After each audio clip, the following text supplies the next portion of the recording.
သွားနေလို့ရှင်လေမပေါ်စားကြနဲ့ဒါအရန်ကိုအရေးကြီးတယ်ကျွန်တော်တို့သွားနေနေတာကိုကုတယ်ဆိုလို့ရှင်တော့မှလေရက်လက်ရဖို့အတွက်တော်တော်ကြီးကြာတယ်ကုရတယ်လည်းခက်ခဲတယ်ပေါ့နော်ကျွန်တော်တို့သွားနေတာကဘာကြောင့်နေလဲဆိုလို့ရှိရင်သွားတစ်ချောင်းကိုကျွန်တော်တို့ကခိုင်မြဲနေအောင်လုပ်ထားတာကြတော့လေသွားရဲ့ပက်လဲမှာရှိတဲ့တဖုံးနေအဲ့ဒီတဖုံးရဲ့အောက်မှာရှိတဲ့တဖုံးရိုးရဲ့အဲ့ဒီနှစ်ခုကကျန်းမာရေးကောင်းနေတယ်ဆိုလို့ရှိရင်သွားခိုင်နေပေါ့နော်အဲ့ဒီတဖုံးနေဒီရဲ့တဖုံးရိုးတွေမှာတဏှာဖြစ်သွားပြီးယောဂဖြစ်သွားပြီးတဖုံးနေဒီတဖုံးရိုးတွေကပျက်စီးသွားပြီဆိုလို့ရှိရင်ကျွန်တော်တို့သွားတွေကတဖြည်းဖြည်းချင်းနဲ့နှဲ့လာတတ်တယ်အဲ့ဒီတဖုံးရိုးတွေတဖုံးတွေကပျက်စီးတာက80%လောက်ကျော်သွားတယ်ဆိုလို့ရှိရင်အဲ့ဒီသွားဘာမှလုပ်လို့မရတော့ဘူးနှုတ်ပြရဖို့များတယ်ပေါ့နော်ကျွန်တော်တို့သွားနေနေတာပြန်ခိုင်ဖို့ဆိုလို့ရှိရင်ကျွန်တော်တို့ပထမဦးဆုံးအဆင့်လေးပေါ့စောစောစီးတွေးကြတယ်ဆိုလို့ရှိရင်အဲ့ဒီသွားကိုသွားကြောက်ချစ်လိုက်ရင်ကိုကျွန်တော်တို့သွားပြန်ခိုင်တယ်တချို့အချိန်တွေမှာကျတော့ကျွန်တော်တို့တဖုံးလေးပဲသွားကြောက်ချစ်တာမျိုးမဟုတ်ဘဲနဲ့ကျွန်တော်တို့ဟိုးအမြင့်ထဲအထိကျွန်တော်တို့ root planing လုပ်တယ်လို့ခေါ်တယ်အဲ့အမြင့်ထဲအထိတော်တော်လေးကိုတန့်ရှင်းသွားလုပ်တယ်သွားကြောက်တွေသွားပြီးတော့မှတန့်ရှင်းလုပ်တယ်ပေါ့နော်အဲ့လိုအချိန်တွေမျိုးမှာဆိုလို့ရှိရင်ကျွန်တော်တို့ကဒါသွားတွေခိုင်သွားဖို့များတယ်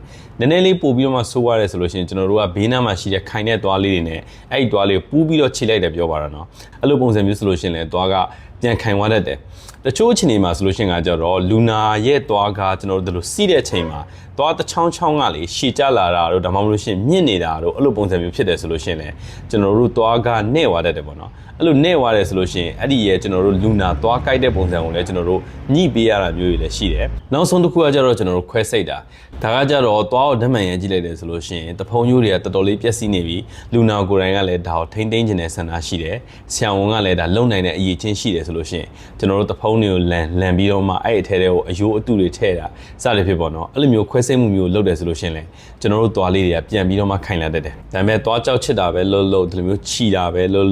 ဒီလိုမျိုး adjustment ပေါ့နော်ကျွန်တော်တို့ကြိုက်တဲ့ပုံစံကိုအဲ့လိုပုံစံမျိုးလုပ်တာပဲဖြစ်ခွဲစိတ်တာပဲဖြစ်လေဒီရဲ့သွားကြီးကလုံးဝတိတိကျကျပြန်ခိုင်သွားဖို့ဆိုလို့ရှိရင်လေအဲ့ဒီရက်လက်ကိုမြင်ရဖို့အတွက်တော်တော်လေးစောင့်ရတယ်တော်တော်လေးကြာတယ်ရက်ချင်းတွေလည်းခဏသွားရတယ်ခဏကိုဆရာဝန်ကလည်းကြည့်ပြီးတယ်ပေါ့နော်အဲ့လိုပုံစံမျိုးတွေလုပ်ရတာဒါကြောင့်မလို့ကျွန်တော်တို့သွားနေတယ်ဆိုလို့ရှိရင်လေလုံးဝမပေါ့နဲ့အချိန်ကြီးအရင်မစိုးခင်မှာမြန်ကုလိုက်ဖို့အရေးကြီးဆုံးပဲဒါကတော့သွားနေရတဲ့အဓိကအကြောင်းရင်းတွေပေါ့နော်ကျွန်တော်တို့သွားနေရတဲ့အဓိကအကြောင်းရင်းမှာဒီလိုမျိုးသွားနေတဖုံးကြောင်းမဟုတ်ဘဲနဲ့ကျွန်တော်တို့သွားပိုးစားတာတွေကြောင့်လည်းဖြစ်တတ်တယ်ကျွန်တော်တို့သွားတွေကပိုးစားသွားတယ်ပိုးစားသွားပြီးတော့မှသွားရဲ့အတွင်းဆုံးထဲမှာရှိတဲ့သွားဥတိုင်းတွေသွားအကြောတွေထိသွားတယ်အဲ့ဒီကောင်တွေကပုတ်သွားတယ်ပုတ်သွားပြီးတော့မှအမြင့်ထိပ်ကိုတွားပြီးတော့မှအမှအနာကြီးဖြစ်နေတယ်အဲ့ဒီရဲ့ပြည်တွေကကျွန်တော်တို့ဘေးနာပတ်လေးကိုဆိုင်း